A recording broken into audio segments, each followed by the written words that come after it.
everyone's incredibly creative and that they shouldn't be intimidated to try any of these things because it's just a matter of picking stuff up and playing with it. Welcome to Make and Decorate, a podcast for makers who love to sew, quilt, and decorate. Well, hello, everyone. Welcome to the Make and Decorate podcast. This is episode 52 and originally published on May 28th, 2020. I am Stephanie, and I welcome everyone to the podcast. If you're new, welcome. And if you're back, welcome back. All right, this is a long episode, I know, but there is a lot of information to absorb, and I do think that you will completely enjoy it. And when you listen to it, it will be just like one of those really good movies that are 2 hours long, and you're like, oh, it didn't even feel like that. All right, so enjoy. So happy Memorial Day to everyone. And how was your kickoff to summer in pandemic times? It's very different. It's so bizarre because everything is just taken day by day everywhere and with everything. So it's kind of it just is weird all the time. But you just try to make the best of it and be as normal as possible that you can. So Memorial Day weekend here was just like what I said before. We jumped from like winter directly into steamy hot summer, and that is what happened. And it has been like 90 degrees the past 4 days. It is insane. Oh, that heat. Some people love it. They just thrive and love the 90 degrees, but not me. So since the last time I have published an episode, that was on the 14th, I had still not been away from home for about 60 days in a row. And I finally ventured outside the house into public on Saturday the 16th. So, cause I had to go get my flowers. I had to get my plants, and they had just opened the garden centers in our area. So, my husband and I went, and, of course you wear your masks, but, I talked a little bit about this, on my Patreon bonus episode. I had a bout of anxiety right before I was getting ready to leave. However, it was such a beautiful day, and the garden center is outdoor.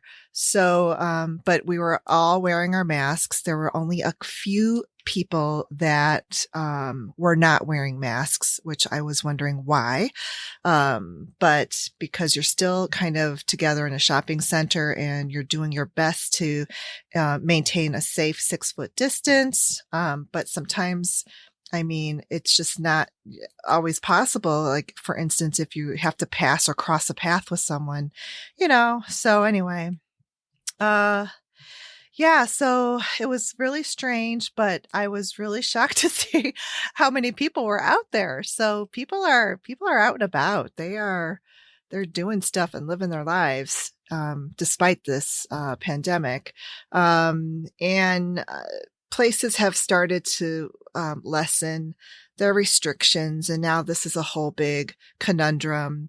So our state is a bit more, I guess, conservative on that, and our restaurants in Chicago have not opened yet. It's still just takeout and pickup, curbside pickup.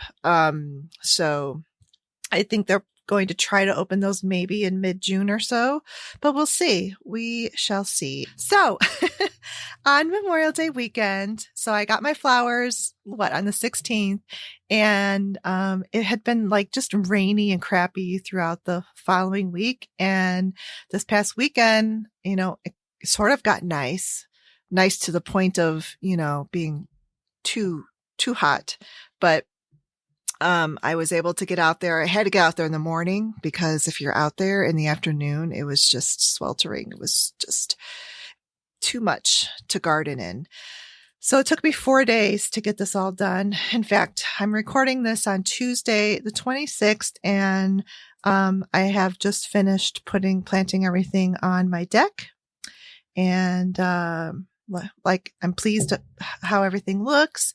I did a couple of new things, and we definitely have cut back on the amount of flowers that I normally get, just because we need to be on a stricter budget right now.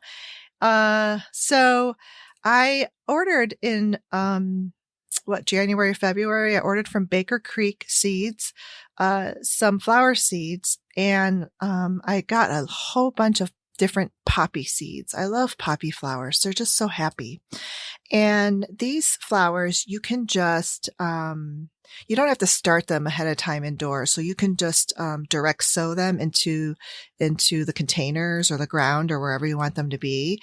And some of them will sprout in about 5 days, and others will take about 2 to 3 weeks. So I'm interested to see if those will actually work. I sprinkled them in some of the pots where I had kind of like a main flower or main plant, and around the perimeter I kind of sprinkled. I had these really pretty, it's called a Russian blue poppy. It's like a purple. And then I had the California mix of poppies, and those are all the real pretty orange and yellow poppies. And then the red poppy. So I will take photos. I'm going to see how that works and if they actually will grow. So yeah, that's pretty much what I've been doing the past 4 days.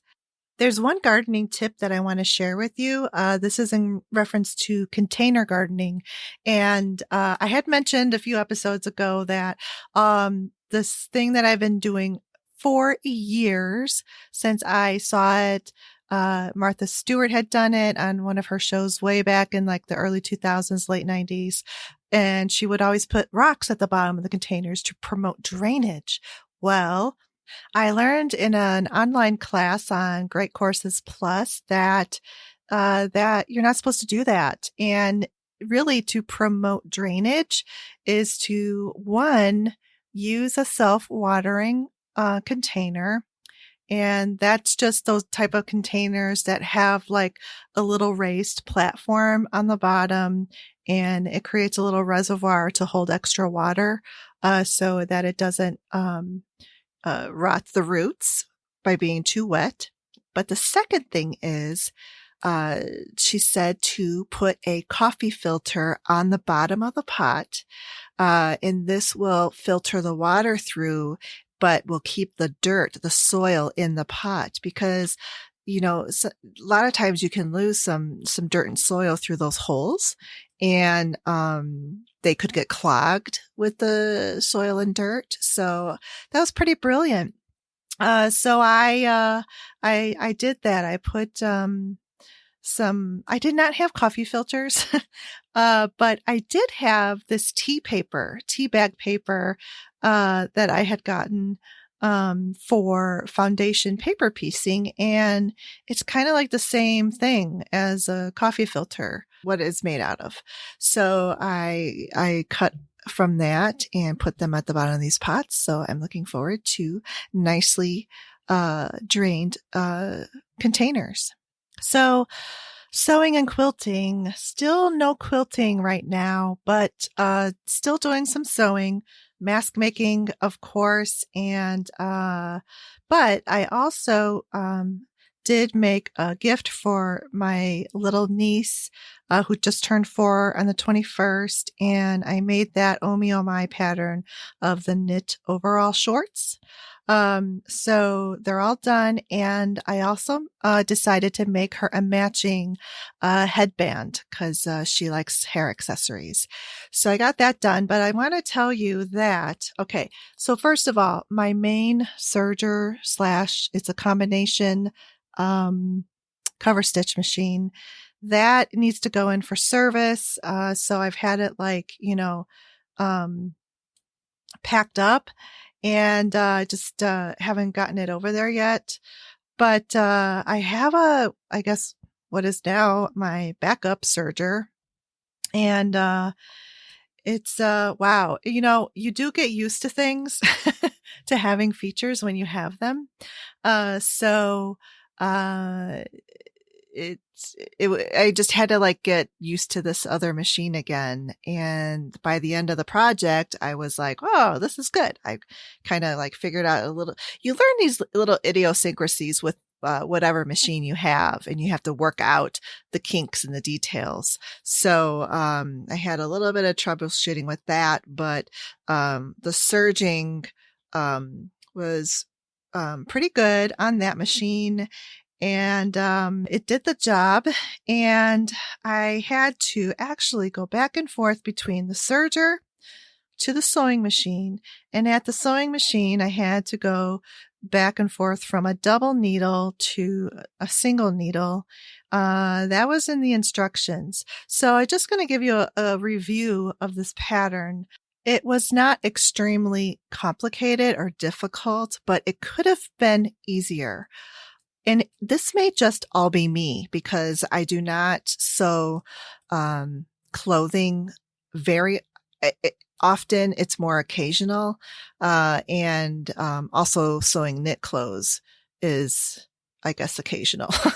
So it could be just totally me, but I did notice that there were some things missing from the instructions that were, I guess, if you knew what you were doing, it was assumed.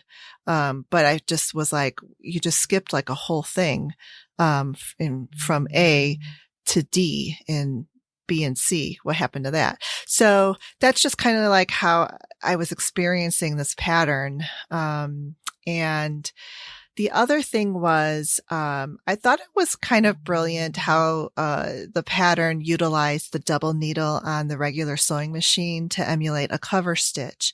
A cover stitch is done on, there's a machine called a cover stitch machine, and that's all it does. I have a combination machine where it will do the serging and the cover stitch. And the cover stitch is basically what looks like a double needle stitch on the top side of the fabric. And when you flip it over, it's kind of like it's like a loopy overlocky type of a stitch. And it's meant for stretch, of course. But it looks professional. It's pretty much on all of your knitwear that you have ready to wear, like t-shirts. If you flip up the, hem of your t-shirt, you'll see the double straight stitch, cover stitch on the top side, and you flip it over and you'll see that kind of loopy overlock stitch.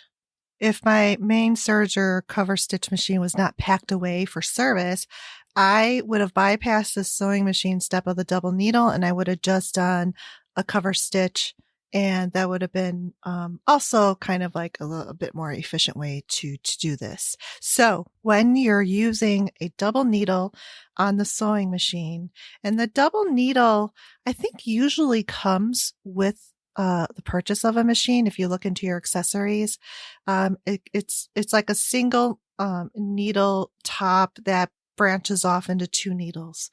And then you take two threads and you thread them through your machine as if they were one thread. And when you get down to the needle part, then you like thread each one individually into each needle hole.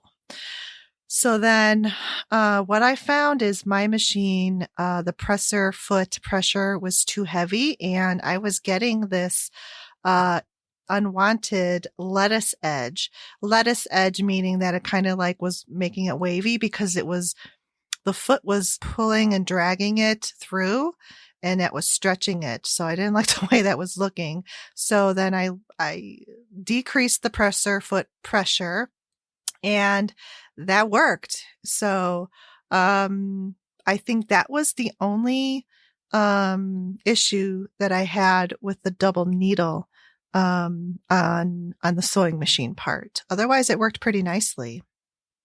The other thing I noticed on this pattern was that there was no stay stitching, or top stitching, around, the front part of the overalls had the front, and back part, and then the lining. It was lined. So the pieces flipped right sides out, almost like how, like a pillowcase would. And I thought about doing that double needle, stitch to kind of like just have a nice, neat top stitch on there, but I just didn't want to risk it and ruin the entire project if it didn't go right. So I just left it the way the instructions had it. And I'm just not sure if when you're working with knits, if that's what you're supposed to do, or if they are supposed to be left unfinished, without a top stitch on them. So I don't know. You guys can let me know, some of you that work with knit clothing patterns more than I do. But otherwise it turned out, cute enough. And the straps of the overalls were, secured with snaps. And, that I didn't have a hard time with because I have this really cool tool. It's called the Snap Setter tool. And, the company that makes it is called the Snap Source, and there's different sizes, but it's kind of like a little layered thing where there's 3 layers, and you put in the one part of the snap in the first layer, put the fabric on top of it. Then you put the second layer of the Snap Setter tool on there, and it kind of holds it in place. And then you drop in the second part of it. And then you just tap on the top of it with a hammer, and boom, your snap is set. So, so that was good that I was able to take that tool out, because I originally, got that for bag making. Sarah Lawson sells this tool, I think, on her website, So Sweetness. But you can, also get it directly from the Snap Source website as well. That is what's been going on with sewing. All right. Let's talk a little bit about industry buzz, if you will. Bluprint, which was formerly Craftsy, just announced that they are shutting it all down within the next few months. If you haven't seen this yet, if you go into the Bluprint website or the app, at the very top, it says letter to our customers, a letter from our CEO. Please read. As you read and sift through the cliche flowery platitudes, you will find one important thing. And that is, if you were a subscriber to when it was Craftsy back in the good old days, last decade, Craftsy's platform was that you purchased classes and you got to keep them forever. Well, here we are. We're in this quandary of, well, where are my forever classes? Because if this is shutting down, that was my first thing, because I have purchased 68 of those classes, and I refer to a lot of them often, and there are a handful that I haven't gotten to watch or finish watching. So I just consider that kind of like my online library of resource of classes. So it does say that they don't promise that you're going to get those. But they are going to try. This is their words. We're looking at various options to allow those of you who have purchased individual classes to receive a copy of your classes. So I don't know, but, I think that there's probably enough of us out there that have purchased many classes and, with the, intent of keeping those classes. That's what we bought. We bought with the notion of keeping those forever. This whole thing is just so sad and disappointing. When NBC, the parent company, bought Craftsy a couple years ago, it's just from the start, things just were never done very well. And, I feel like it was that, typical big corporation, acquiring a small company, stripping it down to nuts and bolts, and discarding the heart and soul of what that small company was. It was people, instructors, accessibility of consumers to those instructors, a marketplace for individuals to sell their own patterns. It was just crushed. And for a long time, I wanted nothing to do with Bluprint. And then after a year, I saw some instructors coming onto the platform, and I decided to give it a go. I did like the free preview, and I did one of their special subscriptions for a year, because let me tell you, the regular subscription price is ridiculous. That's one of the reasons why I think they're failing. Another reason that they failed, and this is purely my own opinion, but I feel like they took away the community aspect of this platform, and they replaced it with a very cold, sterile platform, very commercial. It's almost like they just threw out another TV station and like an HDTV, putting on these little, shows, and classes that really were lacking the substance that the old Craftsy classes had. And there just was no connection anymore. You could not communicate with any of these instructors or each other. And that's just not what our community is about. You cannot take a creative community and strip it down to nothing and just treat it as it were on autopilot. Arts and crafts are personal, one of a kind. You can take a class, make a quilt, and not one quilt in that class will be the same as the other. That's the beauty of it. And you just can't commercialize that. So what's the silver lining in all of this? Bluprint, Craftsy, they're not the only online teaching platforms out there. This is now a way of life. And there are many online teaching platforms, and you just have to find what works for you and support those small individuals that are providing creative classes. And you will, I think, be much more happy dealing with an individual instructor who is an expert in that particular field, offering to share their knowledge with an online course. So let's just, continue to support our small creative businesses. All right. So I just want to remind you, if you haven't already, you can do a review on iTunes for the podcast. It just helps give it more visibility.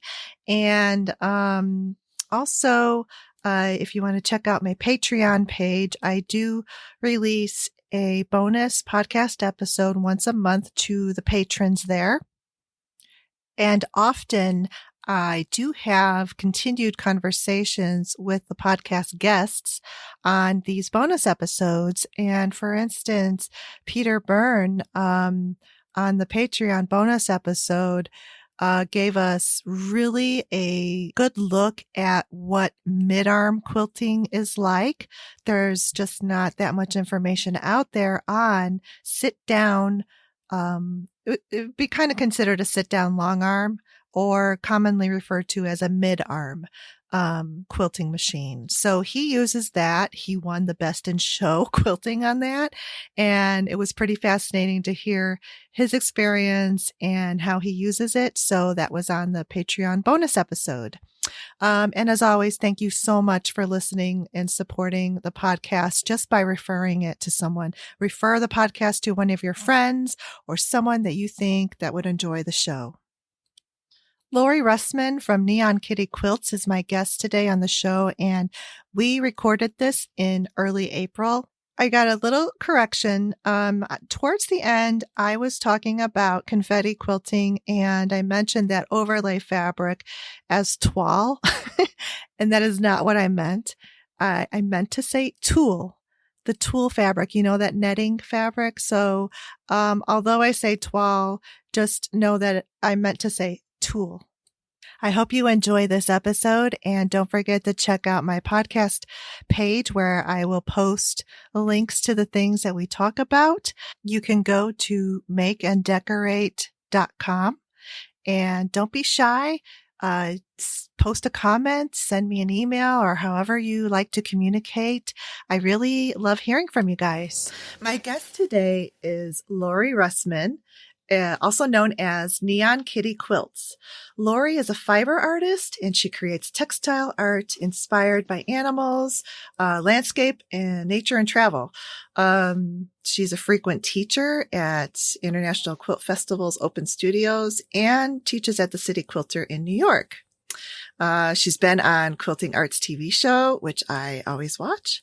And she's a contributor to Quilting Arts Magazine and many other magazines. And she's had juried exhibits in the Houston IQF show. So the list goes on, but welcome, Laurie, to the show. I'm so excited to talk with you today. Thank you, Stephanie. I'm delighted to be on this podcast. I'm a fan. Good. Yay. Thank you. I know you mostly from Instagram because I follow you, and you've got always something going on with your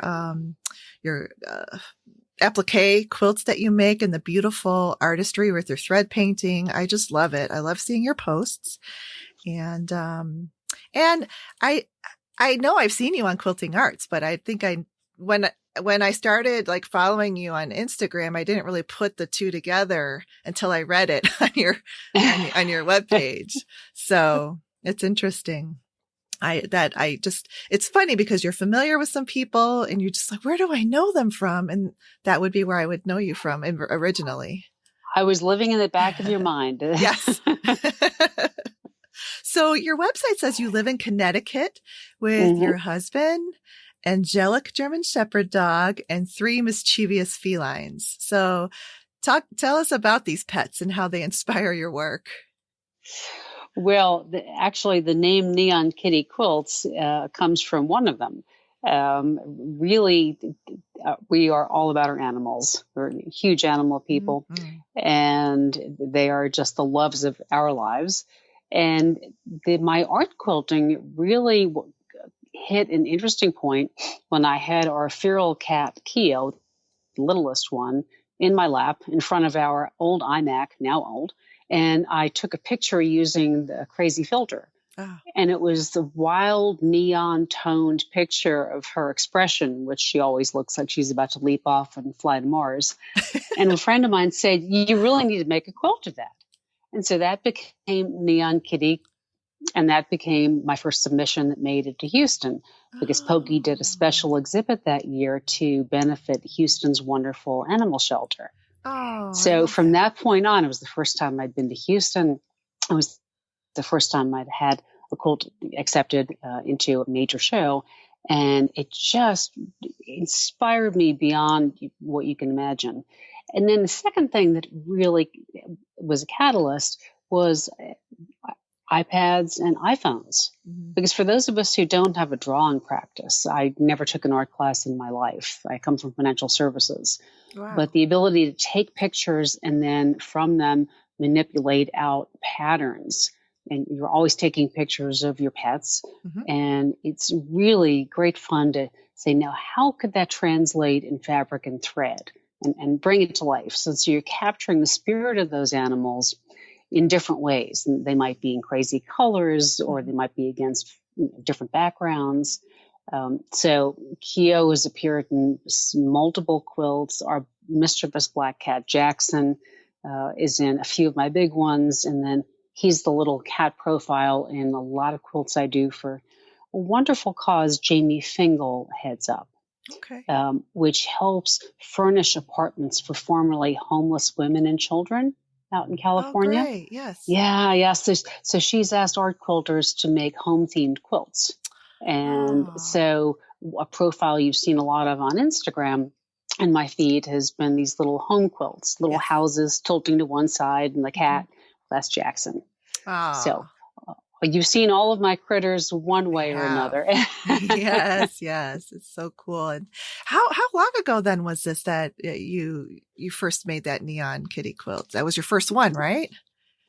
That Art was quilt? the first one that went into a show. Oh, okay. My art quilting experimentation began probably 2006 or 2007 when I Okay. found Quilting Arts magazine Ah, in the City Quilter, and I started paging through it and became a subscriber and took a few classes on creative ways to use applique, and that mhm. really shifted me off of making traditional patchwork lap quilts or doll quilts into art quilting, and inspired all the exploration that followed. So then, was it this entry into the juried show that kind of then sort of developed this niche that you're kind of in now? Because I would think that this is sort of a niche for you now because you really are an expert at it, and you create this art a lot all the time, and you teach it. Yes, yes. Well, the great thing about art quilting is that you can test all sorts of techniques and make small projects, and then you find something that really sings to you. And in my case, it's this notion of using a lot of Misty Fuse, which I'm sure we'll talk about. Mm-hmm. Yep. But if you putting fusible applique on the back of fabric, and then creating collages Mm-hmm. instead of having to measure no corners, just compose these scenes, whether it's a landscape or celebrating a pet, or whatever the subject might be, and then lots of thread Yes. and lots of bright color. Yeah. I'm a huge Aurifil fan. I was an Mm. Aurifil artisan for 2 years, which was a tremendous experience. And you won't see many neutrals in my work. Right. No, I I like to don't. cheer people up with my work. But you said earlier that you're not really like you haven't taken a drawing class or art class, and which is really, I think, inspiring. And because a lot of people just think when we see, and when I first started going to quilt shows and I would see those art quilts, I was blown away, and I just didn't even know like how that was possible and how someone could be that talented. And then once I really got into quilting, you learn a little bit more, a little bit more, a little bit more. Then you realize, oh, this, I think I might be able to do this. But it's still amazing because when I see your process, it really comes together with the thread painting. You really capture the eyes, of, the cats and the animals that you do and their personalities.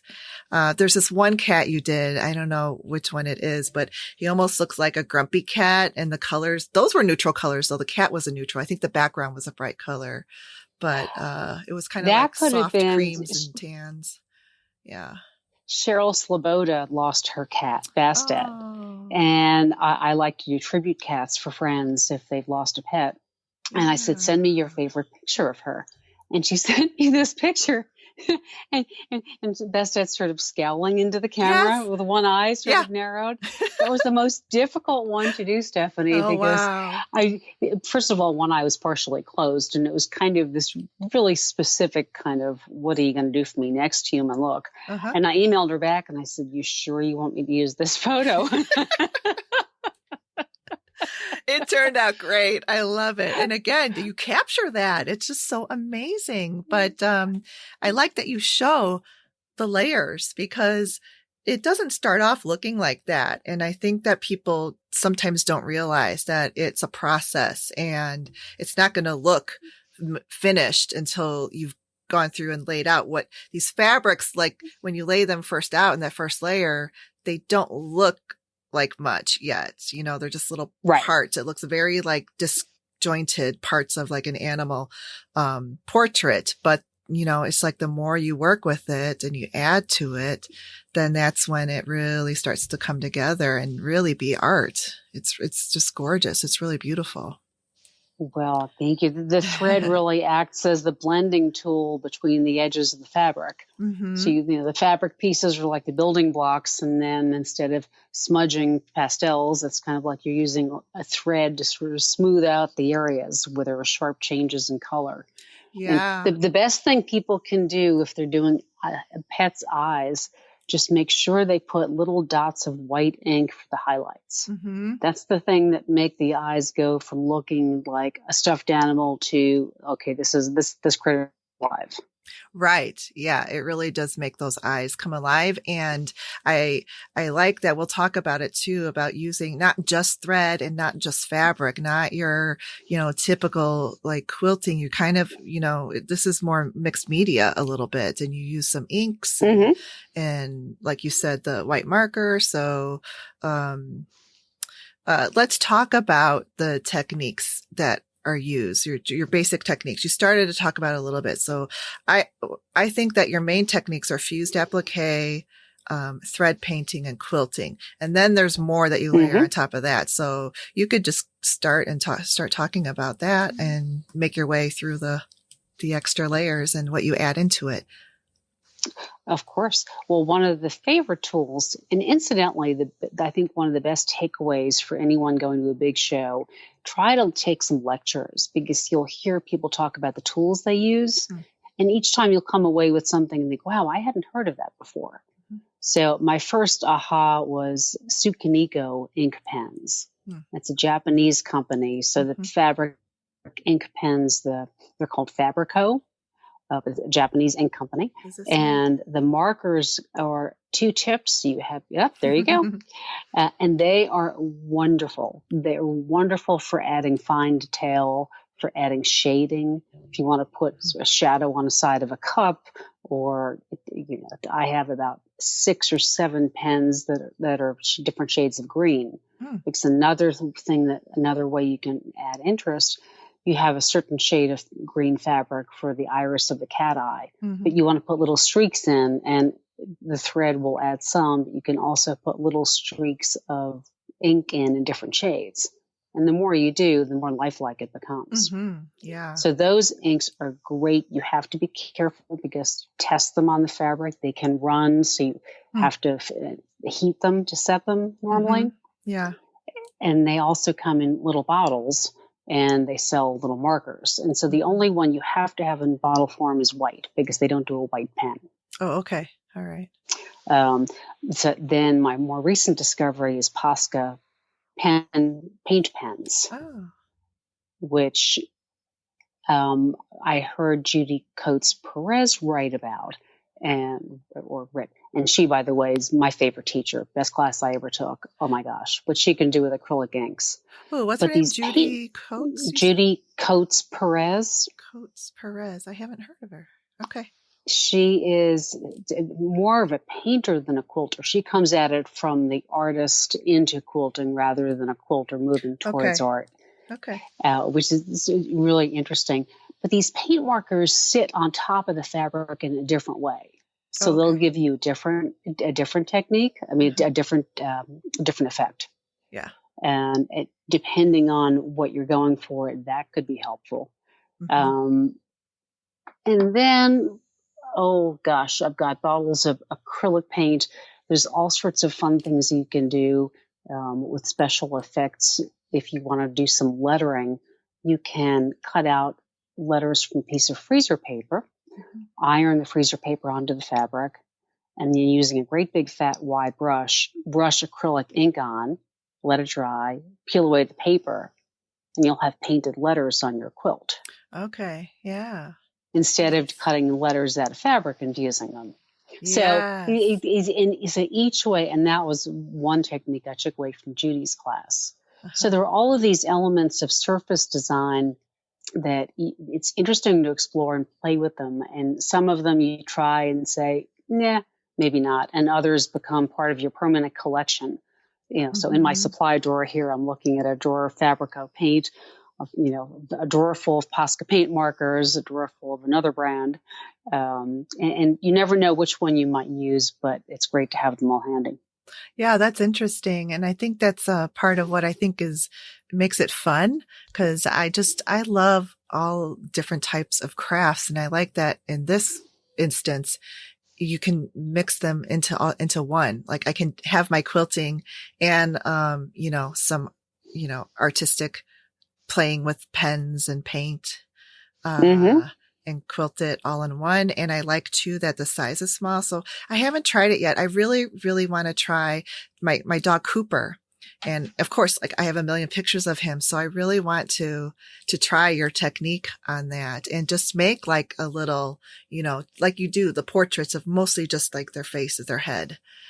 And, yes, start with that. And it's always easier if the photo has them looking at you and if it's high enough contrast. Okay. All right. That's really good. That's the key. If you receive, I have friends that send pictures and I'm like, no, that one is not going to work because the one way to test it, if you have on the iPhone, I'm not sure what it would be like on Android, but you edit photo and turn it into a black and white picture. And if it all fades to gray, then you know that it's going to be a very difficult photo to turn into a pattern. Okay. Just like if you're picking fabrics for a project and you want to make sure that there's enough contrast and value, instead of, picking up a separate tool, just take a picture of it, turn to black and white, and it'll tell you right away. And it's amazing. Sometimes you'll think, oh, there's plenty of contrast there. And then you take a black and white photo and it's like, guess what? There wasn't. There's a reason that it wasn't working. You didn't know what it was, but that was it. So how do you get a better contrast? Is it with the lighting or your angle, the angle that you're taking the photo of? Well, I hear my husband would be laughing because he studied photography in school. I come from a family of world's worst photographers. I think me the too. iPhone is my friend, but there are all sorts of adjustments that you can make in edit mode to sharpen the contrast. Use HD for high definition as a setting when you're taking the picture. Make sure the light is not behind the animal, that the light is sort of coming, sort of at the animal's face instead of behind. Okay. So that's just like taking pictures of people. Same principle with the light. You don't want to have them washed out or they get really dark if they stand in front of a window and the camera's facing the window. Then you'll have a great silhouette. Yes. So, okay, good. That's really a good tip. And, so let's talk about the fabrics because I think that's another thing that you just kind of have to learn with experience and I would just have to play with it. But, I know I don't think you use just solids. You use a lot of batiks too, right? That have a little bit of more mottled texture and, so it's not so flat. Exactly. I think that totally flat solids are very challenging. Batiks, the problem, some batiks are so patterned that they become a little more difficult to use. And some artists do these spectacular animal portraits where they take pieces of very busy fabric and just put them together and you step back and it all works. I go for more tonal batiks.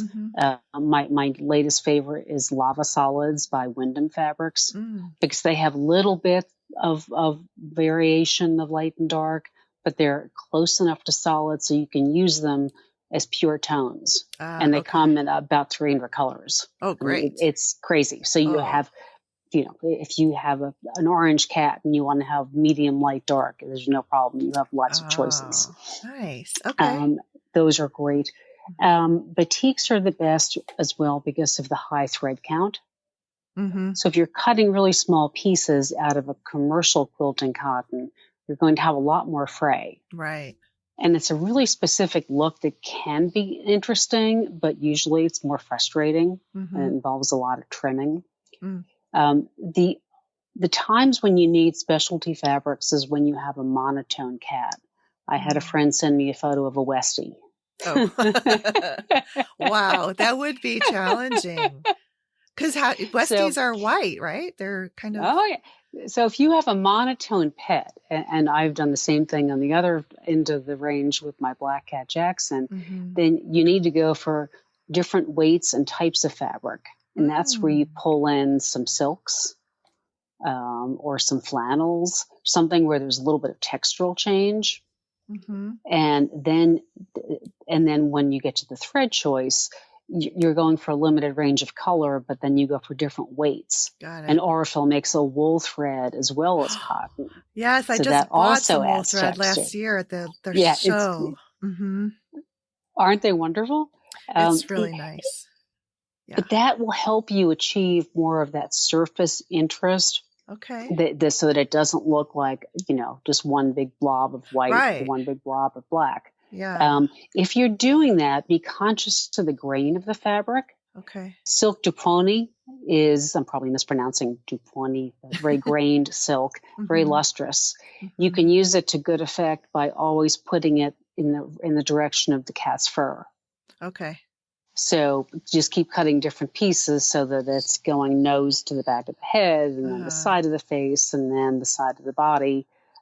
Yeah, because silk. Yeah, the silk has that a light side. It's like a velvet, even like a light side and a dark side, depending on how the light hits it. And then nubbly sort of texture. Right. So, if you have a monotone pet, you can have a lot of fun with that. It just requires a little more forethought. Right. Yeah. That's interesting. So these are really great. Cause I think, for me, just even like tackling, like, what fabrics do I get to like make this portrait? And, and it's not the obvious, like you would think you would do solids, but you really don't. You really have to have a little bit more of a, model Something texture. Yeah. For dimension. A little more gun. Yeah. If you have a friend that hand dyes fabric, that's wonderful. Oh yeah. Because I have several pieces I've done. There's a woman that used to be in Connecticut that is now in Colorado named Carol Eaton. And she's trying to do her own work now and not sell as much fabric, which is very sad for those of us who bought, because literally some of my pieces, I would send Carol the photograph of the animal and she would hand dye 3 different shades, dark, medium, and light. And she put kits together for my classes that I taught when the City Quilter was still open, little miniature versions of that cat. So make friends with somebody who's into dyeing their own fabrics, right? Because they'll take the batik prepared for dyeing, and then they can do a custom bath. And your pet's a particular shade, dark, medium, light is easy for them to do, but that way you have absolutely, right, perfect fabric. Sure. Oh wow, yeah, really nice. So then we've got our fabrics. So now we need to get them onto, your background. So, I know you use Misty Fuse, and I use it too, and I love it. So let's talk about Misty Fuse. It's really pretty great. It is amazing. I came to fusible applique using paper-backed fusible and creating drawing patterns on the paper and creating an enormous amount of paper waste. I mean, but the floor would look like somebody had a party by the time I finished peeling away. And Misty Fuse is so lightweight and having no paper. I've just gotten into the habit of fusing a piece of fabric as soon as it comes into my studio. So that way you have stacks that are ready to use instead. And I fuse everything. I fuse the backing fabric to the batting. I fuse the background fabric to the batting so that nothing shifts. Now we have to be careful about that, which we can get to when we later stage. But with Misty Fuse, you need to have preferably 2 nonstick sheets, silicone sheets. They make them called, their brand name is Goddess Sheet, but any silicone applique sheet will do that job. And just be careful, but you just get some good music on and just, fuse 1 fat quarter, hang it up, let it sort of cure for 20 minutes, peel it off, and then on to the next one. So it's a bit of a project, but you'll be so happy once you've prepped all the fabric. Yeah. So I see you post about it too. And you talk about like, oh, I'm fusing, fat quarters today or whatever. And I'm thinking, but now you just said it. You fuse everything that comes into your studio. So do you normally work with smaller, like fat quarter type pieces because of the nature of the, I will try to do a few larger pieces a year to submit to Houston or Sagwa auctions. Nothing much bigger than say 30 to 45 by 45-ish. I was invited to participate in the Better World exhibit last year, not online exhibit, not the Houston piece of it. Working big, I find more difficult. It goes on to the long arm.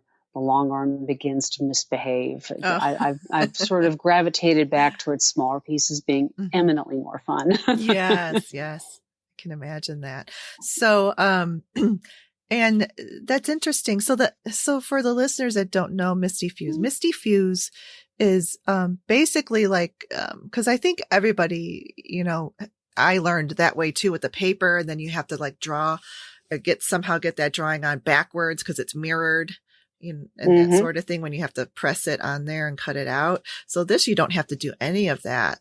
It's just the real thin fuse. Like it's just like no paper attached. It's just this gossamer layer. Right, exactly. Right. And you can draw right on the fabric. And yes, what another product that's related to it that your listeners might not have heard of is called bunny paper. Yes. I learned that from you. You posted about it just a few months ago, and I was just like, "What terrific. Is this bunny paper?" It's fantastic. It's sort of a new, improved version. Bunny paper had come out a few years ago, and one brand of printers didn't like it as much, so Iris retooled a little bit. And bunny paper is a piece of very heavy paper. It looks shiny on one side. So you can use it in a few different ways. You can either gently, like not very high heat, medium heat, press your fabric right onto the shiny side and feed it right through the printer. That's amazing. So then you're printing your design right, as is. You don't have to flip it. It prints onto the fabric. Reverse image. Right. And it just prints right on the fabric. Wow. So if it's a really intricate shape, like my happy little coffee pot with a million different angles, I just press that piece of green fabric right onto the shiny side. And people might be familiar with the printable fabric that's packaged, and those fabrics are terrific, but you're really limited to just that cream colored fabric. That's kind of it. Yeah. This way, bunny paper turns all of your fabrics into printable fabric. Yeah, that's amazing. And it sounds similar to freezer paper with the shiny side, and you can press it onto the fabric, but it's that and even better. But it is much better, because the number of times I had to dig freezer paper out of my inkjet printer wheels. Yeah, because that's fairly horrendous thin. Sound. Yeah, I knew it would get stuck and jammed. It's really ugly. So bunny paper also is reusable, so you peel the fabric off and you do the next one, or you can just print a design on the shiny side and then press that design to the back of your fabric. Oh, okay, all right. So that's thinking a little. I know you have to sort of think about that for a minute, but it's right side. It's a right side design, and so you want it to come through onto the back of the fabric. Yeah. But it's a great way to work with Misty Fuse. Although, to be honest, there's a great fun to be had in just free cutting shapes. If you're working with landscapes, which I love to do, you're just cutting trees, cutting leaves. You just get going with you just cut a bunch of rectangles. You just free cut leaves. And this is where the pre-fused fabrics come in. I mean, I can see how that just really kind of like makes the flow of the project that much faster, because to have to stop and take time and just fuse this little tiny piece of fabric. And I think I kind of have done that. So it would be nice just to have fabrics just for that type of quilting. Absolutely. So that's a good process. I'm glad that you talked about that. And I learned to do that.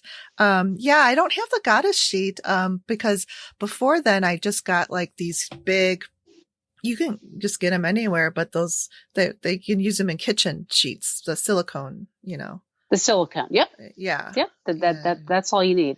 Yep. The nice thing about them is once they get worn out enough, I have got a sheet that's split in half. I've used it so much. And so I use it as a backup for when I'm inking little pieces so that the ink doesn't get all over my desk or over my pressing surface. Nice. Because nothing will penetrate through the surface. So they're also handy, if one of your sheets tears, don't get rid of it because it can be put to work as an art background for other media. Right. Yeah. And, it just now, like, you've got my brain thinking of other things too, because you can print the fabric onto the bunny paper. And then other people that have the cutting machines with the rotary blades, they can even just like print those to their cutting machines too. So I'm dying for a Cricut. That's on my bucket list because now that now it speaks to the iPad. Oh, does it? Nice. Yes. So that's apparently I did a little test. I don't have the machine, but I tested with their app on my iPad, and I could see where a design I was working on for a cat could be uploaded. And that would be awesome as well. That's nice. Yes. I like that. Yes. See, because I have an older silhouette too, and it doesn't have the rotary. They just introduced the Silhouette 4 in September, and now in January they came out with this wider 15-inch one, so you could really like cut bigger pieces of fabrics. So then I'm like, and they have the rotary blade, but I don't know if it talks. I'm gonna have to find out if that one talks to, because again, it's like you said on a bucket list. One of these days I'm going to be able to get it. But in the meantime, I'm just doing all this research, Cricut Maker, Silhouette, and so many people. It's still, I find more people use the Cricut than the Silhouette. So I'm just more familiar with the Silhouette. So that's why I kind of keep clinging onto it. Plus it got a wider size. So I'm just curious about all that. Well, if there's a brand that you already know and love and you know that it works for you, then it's just maybe worth it. Maybe. We'll see. We'll find out down the road, right? But in the meantime, the bunny paper and your printer is an excellent way to do this. And so then you start off with like the background fabric, right? That's like your kind of palette. Sometimes I'll build the cat onto the goddess sheet so that I have him or her to lift off and put on top of different backgrounds. Oh, gotcha. Yeah, because you layer the pieces on top of each other.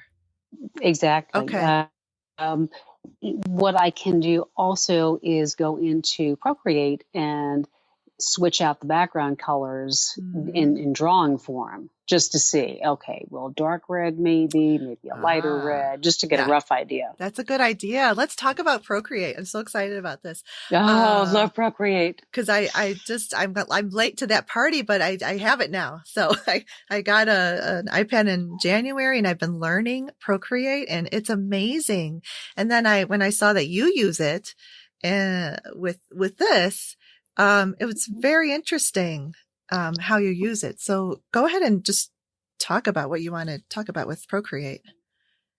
Absolutely. Well, let's say that you send me a picture of a cat that you need done. And so I already have my Misty Fused fabric sitting, waiting to be chosen, and it's all kind of hanging out there. The first thing I would do, and this, I would say people who know Photoshop probably don't need Procreate. This is for people like me who never had Photoshop or learned it. And I was just using more basic apps on the iPhone, which were very functional. But Procreate's a whole different thing. But you just need to play with it to understand it. Yes. But I would import the photo that you sent to me into a new piece. And the most important thing is, when in doubt, click a new layer. So up in the upper right hand, there's that little plus sign. And you want to keep clicking and making sure that when you're drawing something, an outline of something, you're not drawing it in the same layer as the photo. Right. Because the objective is to be able to unclick the photo layer and see a drawing. So the first few times, everybody is going to do this beautiful outline of this animal in intricate form and go, okay, I'll unclick, and the whole thing disappears, and you have left with the white screen. Right. So Right. trust me, it's speaking from Layers. experience. Really? But in the ideal Yeah. world, now you know, oh my gosh. But now you can think of it in modular form and say, okay, I'm going to use the following fabrics I know. So I'm going to click, I have the photos look in front of me in one layer, click for a new layer, and I'll name that first layer dark orange. Okay. Because that'll be the main body of the cat. Mm-hmm. And I'll outline the pieces that will need to be cut in orange. Mm-hmm. And then I'll hit the plus sign again, click another layer, name that medium orange, and sketch in some little areas that have more sun on them that are going to be the lighter fur parts. Okay. Hit plus sign again. That might be white for the white paws, the white face, Mm-hmm. Might be part of a tail, whatever it is. And each time you click layer and draw for a different color, Mm-hmm. you're setting up so that you can then do print of each of those layers separately onto each color of fabric. Okay. So you have this automation process you're setting up to work with bunny paper or with the Cricut Maker. And you say, can you send it directly from Procreate to your printer? I can't remember. Yes. Yes. Oh, and you can just print layer by layer, right? You can just print layer by layer. And what you do is, let's say you have everything unclicked except the dark orange layer, the background cat. You need to export on the upper left. Mm-hmm. So the best thing to do with Procreate is to play with it and make little cheat sheets, screenshots for yourself of, I'll send you the ones I have. They're hilarious. It's like, dummy, don't forget, do that. Big arrow. But you have the layer design that you want to use first. Export, doesn't matter what form, PDF, JPEG. Mm-hmm. And then you'll be able to find an option to print. Okay. Or if you can't find it, you can just save it to photos and then print from photos. Right. Okay. Really good. Nice. So that way, instead of having any hand tracing, you're going immediately from, you do one time, you sit there with your Apple Pencil and you do all of the outlining and the eyes and the whatever. And then you have all of these line drawings ready to be printed onto either the bunny paper to transfer, the bunny paper with fabric on top of it to go directly to the fabric, or to your cutter. So it's a real game changer. Really, it really is amazing. I'm amazed at that program. So when you're drawing each layer, let's say like your dark orange, do you test out on Procreate? Like do you drag the orange color and fill in those drawings that you've done just to see how it's going to look, or do you just keep them as just line sketches? It depends. I have done sometimes, and I did a post on my blog about showing how to do that, because it was a big aha moment. There's nothing is easy. Buried in the Apple website is a 600-page handbook that you download to your phone and your iPad, and you actually have it for reference. Oh, I didn't even know that existed. I will never read it. And it's easier to find this stuff on your own. But what you do if you want to try different colors is, you know how the little color selected appears as a little sphere on the upper right-hand corner. You drag it with your pencil over to the shape that you want and then release. And if you've drawn the shape perfectly, i.e. it's a closed form, then it will take it. Yeah. That's fun. I know. I learned how to do that. I'm learning all of this on YouTube, basically. Yes, that's actually more a good helpful resource than to see how people do it. But the problem is a lot of artists are using Procreate for different reasons, not for fiber art. So each person's coming at it with different tools being the most useful. Yeah, you're right. Definitely. I mean, you can even do animated stuff. You can animate your drawings on Procreate, like little videos. It's crazy. It's just, what's wonderful is you can have a video of all the steps it took for your piece to come together. And you don't, it's doing that for you. Really? It's all in the background. So you've done 10 million pieces of it would probably be really fun if it was a landscape with 10 million different, colors of flowers and the umbrella and share and whatever piece. And you just hit playback. Oh, wow. I have not tried that yet. Yeah. It's oh man, it's fun. I got to do that. It's just a fun toy. I'm loving it so much. And I got that because I wanted to I've seen like people doing this Procreate, and I'm just like, I need to do this. No, it's addictive. It is wonderful tool. Yeah, absolutely. So then, so it's interesting that you have incorporated that into your process, and probably makes it a lot more efficient and fun for you. And so you're to the point where now you're kind of like putting this together to be thread painted, right? That's like your next thing that you're going to do. And then you fuse that onto, like you said, your background batting and applique onto the background. And then you thread paint your image first, and then you do the all around quilting last, right? Right. But what I do is I do it all. I fuse all of the layers before I stitch anything. Some artists do the thread painting on just the top layer. Yep. Okay. The permanent resident in my bobbin is in invisible monofilament thread.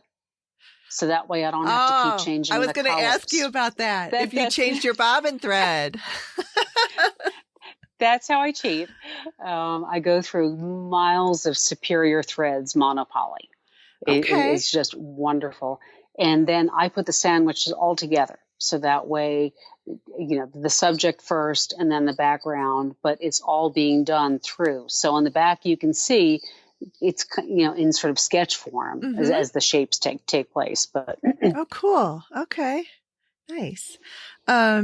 So Aurifil thread, and then you probably use different weights. Like you said, with the fabrics, you use different weights of the fabric to get your ideal dimension levels. So do you start with like your typical 50 weight, or and then you go towards your thickest, or how would you go about even organizing that? Well, it depends on the project, and you should see. I have a file dry. I have boxes of Aurifil does these plastic, hold a dozen threads, spools of thread boxes with which you're familiar. So I have my bright colors, my pastels, and then I've got 40 weights. I've got 12 weight. I've got 28 weight. And what I'll do before I begin to stitch any piece is pull out an empty box because I have a few extras, and I pull all of everything I plan to use. Oh, cool. It's almost like a fabric pull. Exactly. So that way when you start to stitch, it's all right there. Okay. You're not sort of finishing with one section going, okay, what am I going to do now? Yeah. So normally I would do 50 weight to start out.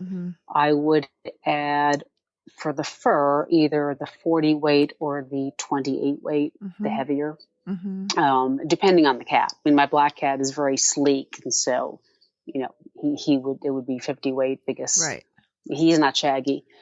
The whiskers, 12 weight. Okay. That is the best, because that way for each whisker you just go from the face out and then back, and you only have to backtrack once. Oh, nice. Or maybe you don't, or maybe you just want to do one and not backtrack. Right. Makes it a lot easier, because backtracking whiskers, I mean, people don't normally worry about this, I know, but if you're using 50 weight thread, you have to go back and forth a lot of times to have a lot of impact. So 12 weight thread, if you just get there black and white, it's fabulous. And you don't want to forget to put a bigger needle in when you use the 12 weight. Oh, so right. For needles, I'm a big Superior Threads fan of a lot of their products as well. And I love their needles. So I only use top stitch 90, or if I'm using the 12 weight thread, I use top stitch 100. Yes. And that will top get stitch needles have that bigger hole. The bigger eye. Yep. Yeah. So top stitch 90, and what was the second one you said? 80? And top stitch 100. Oh, 100. If you're doing the super 12 like 12 weight. weight. Ah, got it. Yep. Nice. Okay. Yeah. And then when, like, you're talking about the whiskers and stuff, do you, do any like sketching first on there and then stitch on your lines? Or do you probably by now sort of like do this just by, cause you know how to thread paint so well that you can probably do it just without drawing on there. But I mean, is that what you would recommend, to just sort of do little light little drawings? Well, for the whiskers, it depends. Normally, what I would do is bring the original photo back up on my iPad and put it next to my machine and look. Oh. Because some cats have funny eyebrow whiskers that go a Mm-hmm. particular direction. And so I won't draw them in advance because it's really hard. And then if you miss, then you're going to have this really unfortunate effect. So Okay. close enough. It's All just right. about getting that little gentle curve. And if you get the starting point right, just look at it and say, okay, where on the face does the whisker start? And then where does it end? And Yeah. how it travels between those 2 points, that you shouldn't worry about too much. Yeah, that's a good tip too, is to refer back to the photograph. That makes perfect sense. See, stuff like that I wouldn't even think to do. And it's like, you would think, hello, look at the photograph for direction of what needs to be stitched. Very nice. And I love that the monofilament in the bobbin, I've got a big spool of the Aurifil monofilament threads, so I could use that in my bobbin. Absolutely. Nice. It's just a gift to not have to, and it also lasts much longer because it's so thin, as you know. Yeah, so it's just one, you can just keep cranking on top. Mm-hmm. So good. And then you just switch out your threads as per the colors, and voila. So then you just quilt around it and bind it like a normal quilt, right?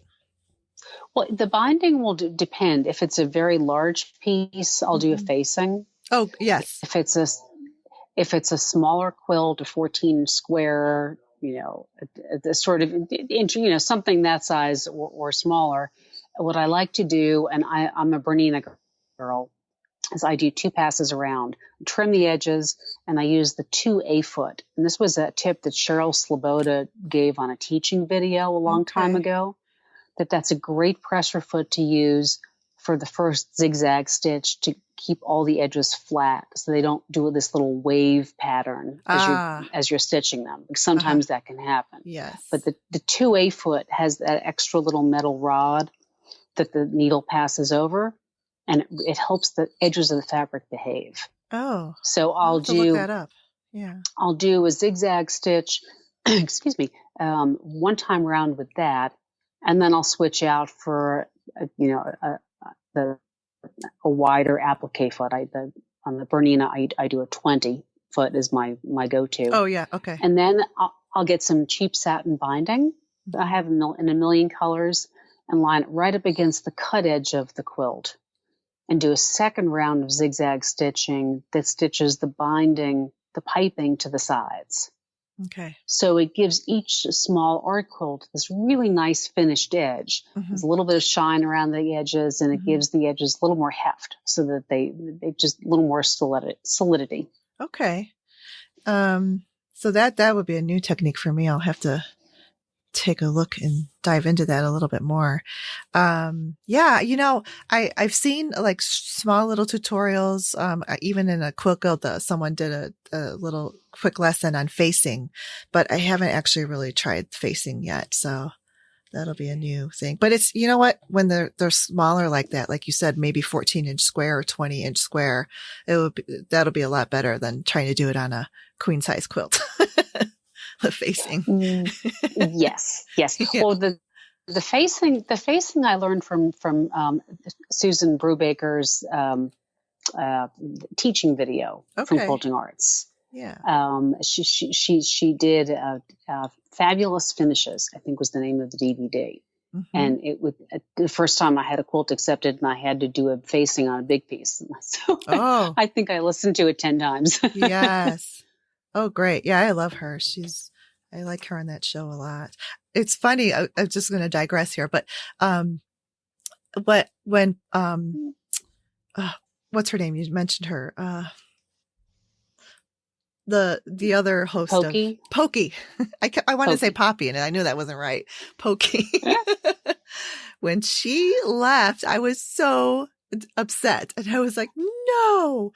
And then Susan Brubaker Knapp came on, and I was like, yes, because we were already familiar with her. She had been a guest on that show so much. And she is fabulous. And yes. she makes being a guest on that show, she makes it so easy. I mean, it's such a fun process. Yeah. And I like her style, how she hosts it. And because they have limited amounts of time. And so like she just eloquently moves along the process and, without being like, okay, you got 5 seconds.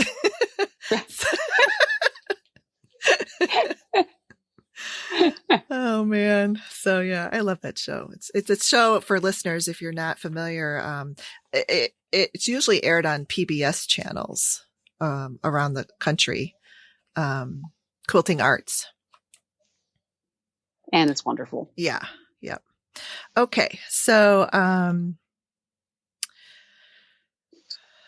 landscapes, so you do landscapes and, travel, and is that kind of like the same concept that you use with the animal quilts, or do you kind of take do you make them a little bit more abstract, or how do you approach that? Well, with landscapes, the biggest challenge normally is to find a few trees to use as a focus.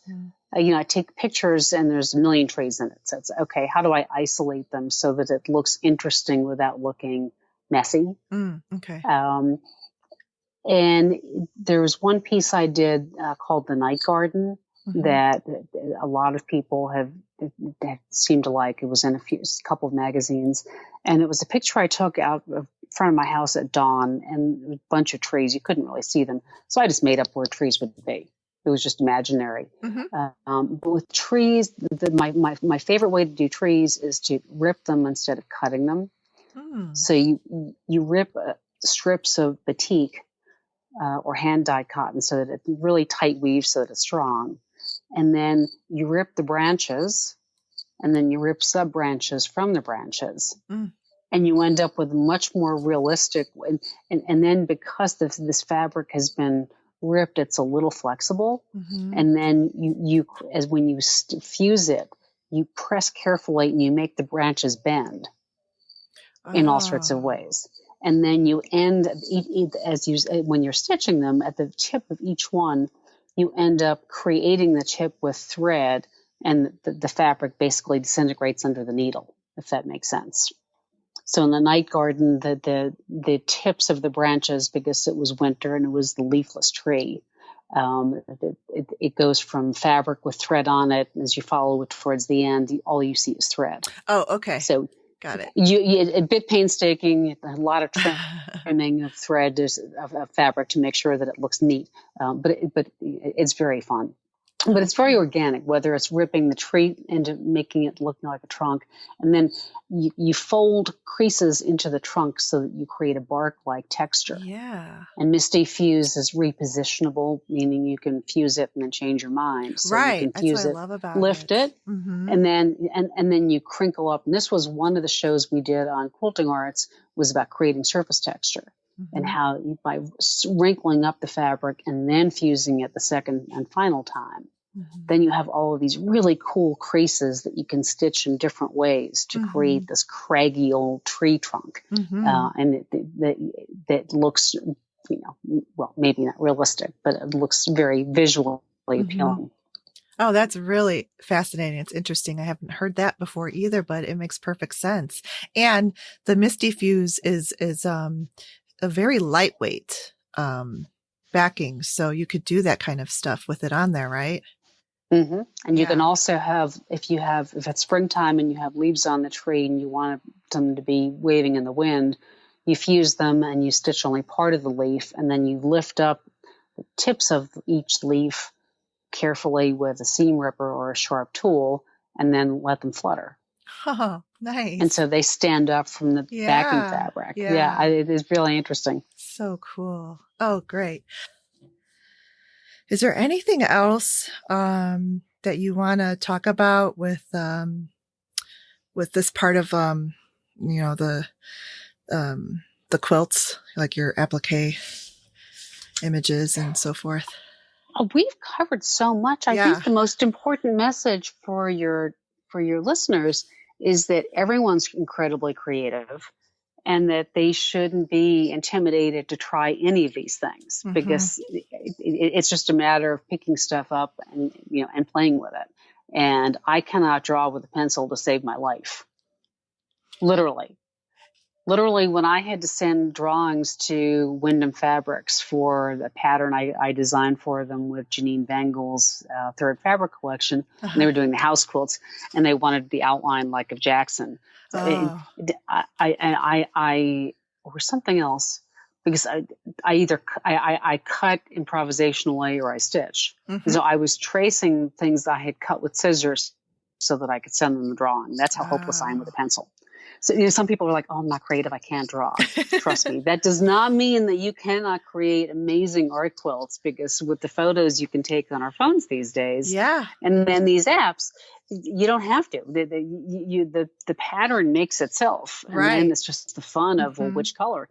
And then if you use the Mega Photo app, you can just have the filter choose which wacky color combination for you if you want some inspiration. So, it's all about play, and, and no one should be taking it so seriously that they worry, oh, well, I'm not good at that, so I won't try it. They should try it. It's so interesting. And it just reminds me, a long time ago, this is probably at least 7 years ago, at one of the quilt shows, festivals, I took a class, and it was similar to your process where we fused down pieces. It was confetti. It was confetti collage. Noriko Endo's class. So she's wonderful. It was a lot of fun. And it was a woman. It was an artist from, I think she's from Ohio. From Japan, right?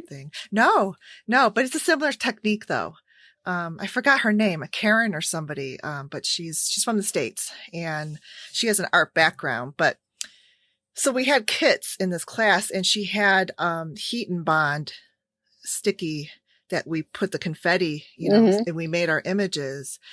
And at the start of the class, there was a lot of us in there, and everybody was just like frozen, because it was like you had to just, there was a tree, but then you had to make up, like, are you going to have bushes in there, or is it flowers? It was like a landscape and shrubbery, and you decided how many trees and so forth. And then you did the thread painting.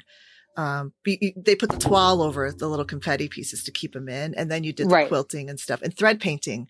And it was a lot of fun, and I really enjoyed it. And I was kind of like the same way at first. And then she's like, don't think about it. Don't think too hard. Don't think you're going to make a mistake. And then once, you kind of like get over that, I had so much fun in that class. Once you get into it, the creative part of your brain takes over. Right. Yeah. You just really have to release that your shoulders are up, like when you first learned how to free motion quilt. Right.